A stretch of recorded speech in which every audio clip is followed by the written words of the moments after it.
Jumpa kembali bersama saya di Rumah Jawa Klasik Modern.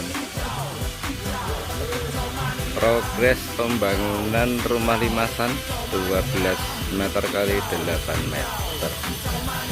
Masuk di awal minggu kelima. Pemasangan bata ekspos. Ini jendelanya dari kedua barat.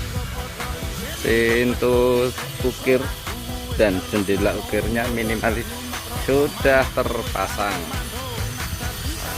Agak kekes. Rumah ini ada dua kamar.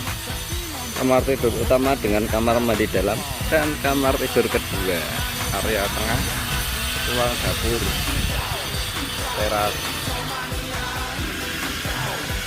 Lokasi di Salatiga, Jawa Tengah.